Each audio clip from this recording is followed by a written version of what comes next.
you to those who have logged on, and let me get this back up. We will start today. So welcome to Tuesday, one of Tuesday's concurrent sessions for 12.15. This is a LERA Best Papers session, Labor Unions and Employee Voice, Part A. Excuse me, I have so many windows up. It'd be a lot easier if I had things printed. But so we'll have two speakers today, Mark Reiff and Lisa Kresge.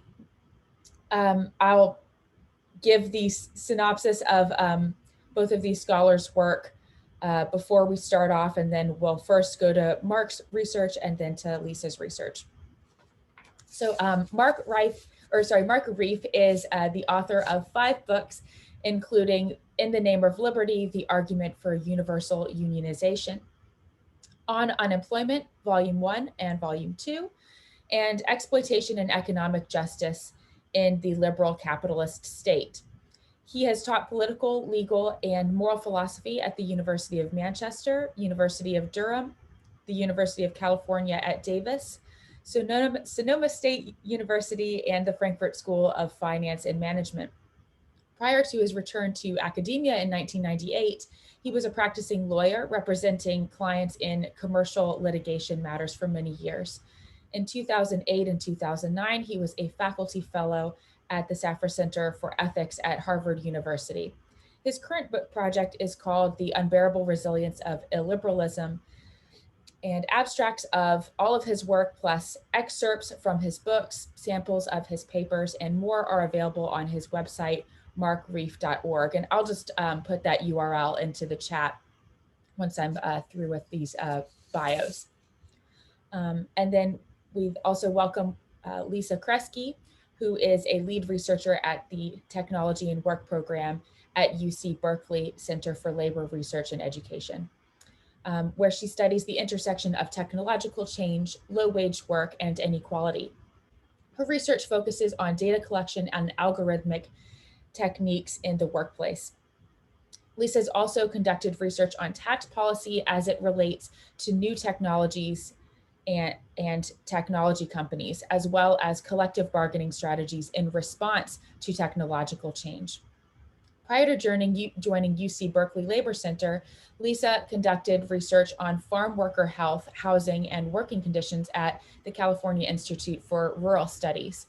She has a multidisciplinary background in the social sciences, including a dual undergraduate degree in anthropology and sociology, as well as a master's degree in community development at UC Davis.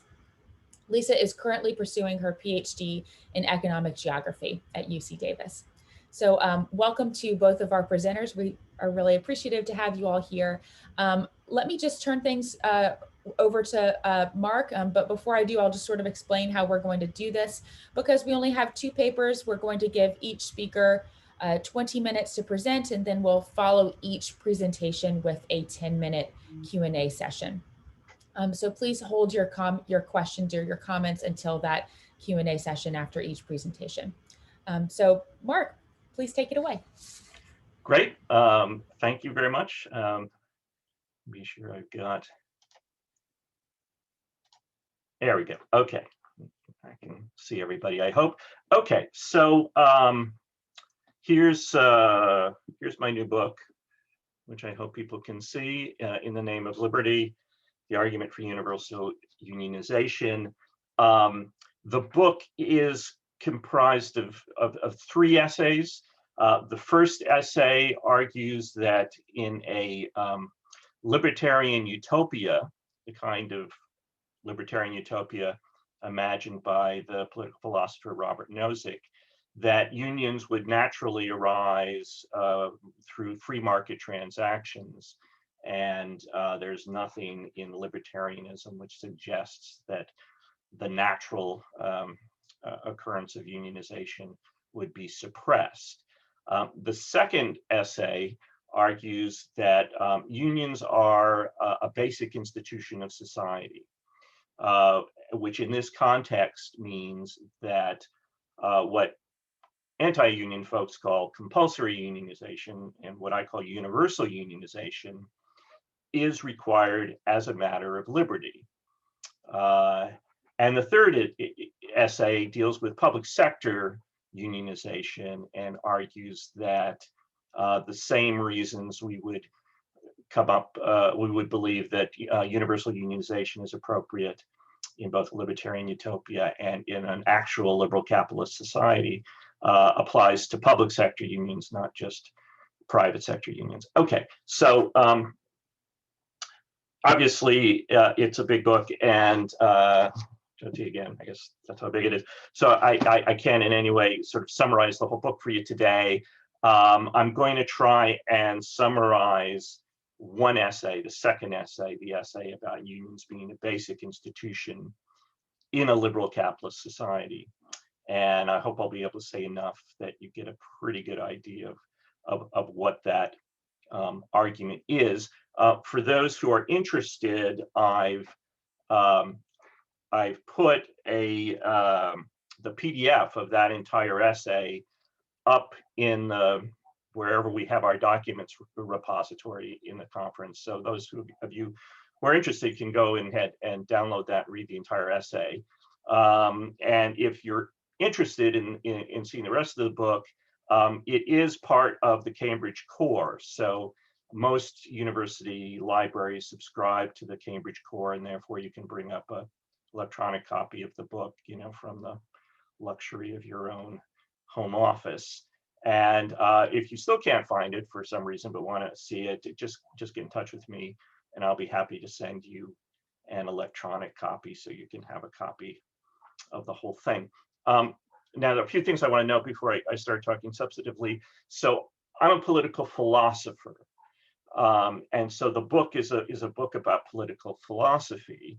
And one of the reasons I wrote the book is that unionization, as we all know, is a very important aspect of how things get distributed in a just society. So it has a tremendous effect on issues of distributive justice. It has a tremendous effect on whether we have jobs, who we have jobs, what those jobs are like. It has a tremendous effect on what those jobs pay, therefore on the distribution of income and wealth in society. These are all the kinds of issues that political philosophers typically write about. But because it's also developed into a specialty, as Lisa will show us soon, political philosophers seem to have ceded the issue of unionization to specialists, either to economists or to labor management relations people. And this has had some good effects, but it's had some bad effects too, because I think it's left moral arguments for unions off the table for quite a long time. And it seems to me that it would be helpful if we could reintroduce some moral arguments for unionization into the discussion. I think that would take us forward. Certainly is not going to hurt. Okay, so obviously everyone who's here knows about the dismal state of unionization in the country, and so I'm not going to really say anything about the decline of unionization, other than sort of talking about some of the reasons for the decline. Some of the reasons for the decline is that unionization has been successful in bringing in new laws that prevent the exploitation of workers, raising wages, all sorts of things. And so I suppose many workers don't feel the urgent need for unionization that perhaps they did in the 1940s and 50s. And so in some sense, unions' own success have been undermining their subscription now. In part, it's due to changes in economics, right? Because large manufacturing industries have tended to ship their operations overseas. Those were heavily unionized occupations, and since they're now overseas, where union rules might be different, that's also partially explains why unions have become less subscribed. There's also the outsourcing of other kinds of jobs, right? Because if you have your it used to be the company had its cleaning crew were employees of the company. Now they're employees of some outside company. It's therefore harder to organize those people. So a lot of jobs that used to be union jobs have been transformed by these economic practices into non-union jobs, and that's reduced union subscription as well. And of course, as Lisa, I assume we'll talk a lot about, is technology. Automation has, of course, just eliminated jobs. And by eliminating jobs, of course, you're also necessarily eliminating union jobs. So that has had an effect. But I think all of us, I hope, realize that the reduction in unionization subscription is also the result of a very, very effective political campaign by the anti-union folks to discourage people from joining unions, to lobby for laws that makes it more difficult to have union campaigns, to limit what unions can do even when they are formed. And so we have to take into account and pay attention to why this campaign has been so successful. Okay, so what is this campaign? Well, usually the issue of whether we should have unions is reduced to an argument about the right to free association, right? Pro-union folks argue that unions are an aspect of this right, and therefore that unionization is protected. Anti-union folks argue it's not. Those arguments seem very weak and generally have lost. So people generally recognize there is, in some sense, a right to unionization. And so then the argument comes down to, well, should we actually have unions? And this argument is what philosophers call a consequentialist argument. These are arguments about what effects unionization has on both workers and society in general. Pro-union folks argue that these have various good effects. Anti-union people reject this and argue that unions have bad effects. I think it's fair to say that that argument by anti-union folks that unions don't have good effects is pretty weak. There's a mountain of empirical evidence that suggests that unions overall do have good effects. And so that's not why the right has been so successful in suppressing unionization. The other argument that the anti-union folks make is the argument that liberty, even though it gives you the right to form a union if you want, also gives you the right not to join a union if you want, and that this right shouldn't be interfered with in any way. And then they come up with a whole long list of ways of preventing its interference.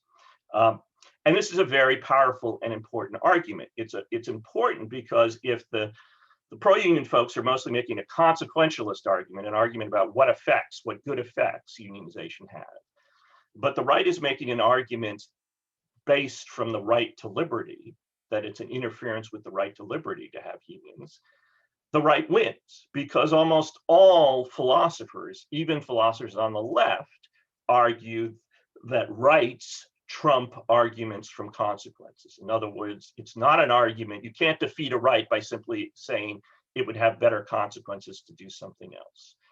And so this is a very powerful argument, and I think we need to do a better job of addressing it. And that's what I'm trying to do in this book. And in this particular, in the second essay, the one I'm going to talk about today, I'm going to argue that that there's a requirement of background justice in all liberal capitalist societies, that every employee be a member of a union. Now, what does this mean? It doesn't mean that all firms would be closed shops, right, where the union effectively gets to decide who's an employee. It means all firms would be union shops, which means hiring would go on as it does now. Workers would not need to be a member of the union to get a job, but once hired, they automatically become a member of the union, just as they automatically become enrolled in the firm's health plan and all sorts of other things like that. Now, I'm sure this sounds like a radical position, but it's not. Remember, in capitalist societies, we reject the idea of central economic planning. What we embrace is the idea that the price mechanism of the free market ensures that the economy allocates its resources, its economic resources, including human resources, efficiently. But if we think about it, you have to realize that the free market is not in operation within the firm. Within the firm, resources are deployed, like in a socialist economy as a whole, by centralized command. Every firm has a strict hierarchical structure. And notwithstanding the fact that shareholders may have some say, in the way firms are managed, and the say is very limited unless one is extremely large, and even then, usually shareholders don't have much influence. So that's really just a fiction. The firm functions essentially like a mini socialist dictatorship. Now, that isn't just me saying that. That's the view of Ronald Coase, the Nobel Prize winning economist, a very conservative economist, and inventor of the famous Coase theorem. And I think to say that this view of the firm is as not abiding by free market rules internally is not controversial at all. So the difference between a capitalist society and a socialist society is that in a socialist society, the guiding principle of how the firm should be run is the common good, at least it's supposed to be. And in a capitalist society, the guiding principle is the good of that particular firm, meaning supposedly the maximization of its profit. Okay, so what does all this mean? Well, the justification offered for allowing firms to form in a capitalist society, despite the internal central planning this entails, is that doing so saves a lot of what's called transaction costs, right? These are expenses that would otherwise have to be incurred if every time a firm wanted to do something, it had to arrive in an individualized arrangement with all its workers and suppliers and customers and something like that. It would essentially, if we had the free market in operation in all these, all the way down, all these individualized transactions would have to be negotiated and renegotiated every time. Everybody could change the terms of negotiating for them. And so things would be very difficult. It'd be very difficult to anticipate costs in advance, to plan big projects, et cetera, et cetera. And what having the firm make these centralized command decisions does is it saves a lot of these transaction costs. And that's certainly true, it's indisputable. But remember, there are different kinds of transaction costs. There are not only the sort of normal private transaction costs, there are what are called social costs. Social costs are things that are less direct costs of economic activities. They're harder to measure. Sometimes they're impossible to measure, but they are real. For example, closing a factory and moving it to Mexico has social costs. It has huge costs on the community where the factory was. These are, in fact, costs of production. Pollution is obviously a big social cost, and that's become the focus of attention now. And so we have to think a little bit more deeply about what kinds of social costs are entailed when we switch from the free market all the way down to the system we actually use, which has the firm with employees instead. If we do that, I think it's obvious that the employment relationship is just fraught with opportunities for abuse, exploitation, mental and physical abuse, economic domination, as any other relationship could be in human society. And that poses a threat to the employee's liberty. And just ask any employee what he fears most. It's the possibility that his manager will, for one entirely arbitrary reason or another, fire him or do something which makes his working life more physically or mentally onerous or less financially rewarding, and in any event, more psychologically distressing. So it's ironic indeed that the political right claim that compulsory, or what I call universal unionization, infringes on workers' liberty. The claim really is similar to those who are protesting lockdowns and social distancing measures and effectively claiming they have the liberty to infect themselves and others if they want. But this is not the kind of liberty that a liberal capitalist democracy was created to protect. That kind of liberty is what philosophers call negative liberty. It's the extent to which you are free from other human agents' interference with things that you have the capacity to do. But there's no moral principle that says the interference with negative liberty is wrong. Negative liberty is just an analytical theory. It's a theory that tells you when there's been an interference with liberty. It doesn't tell you when that interference is permissible, because obviously the government interferes with our negative liberty all the time in massive ways every day. Life itself would be impossible if I could kill you or steal your stuff, and you could do the same to me, even though we both had greater negative liberty in that sense. I mean, after all, the motto is live free or die, not live free and die and kill other people. So this idea that every time there's an infringement of our negative liberty, that's an infringement of the right to liberty. That's just nonsense. The issue in each case is whether that interference is justified, right? And there are lots of possible justifications out there. I'm going to talk about only one, and that's the justification which is called Republican liberty. Now, that's an unfortunate name, given that people might think that means it has something to do with the Republican Party. It doesn't. It's called Republican liberty simply because it arises out of the view of liberty of ancient Greece and Rome. And it's simply the idea that someone is free when they're free from the arbitrary power of someone else. And I think just saying that makes it obvious that workers are often subject to such arbitrary power. And therefore, if we're going to have an institution like the firm in a capitalist society, and I think we need to because of the cost it does save, we also have to have an institution like unions, because this is a countermeasure to the threat to Republican liberty that is created by the existence of the firm. Okay, so that's a really brief summary of my argument. If you want to see the full details for it, and there's a lot more I've had to leave up, just have a look at the chapter that's up in the conference website, and I'll stop there. Thanks. Great, thank you, Mark.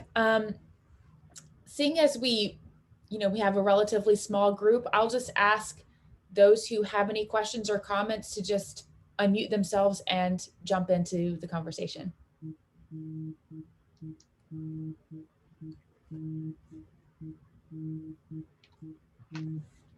I thought I would make a comment or a question or just an observation. I'm curious, Mark. I have to say I'm super excited about your work in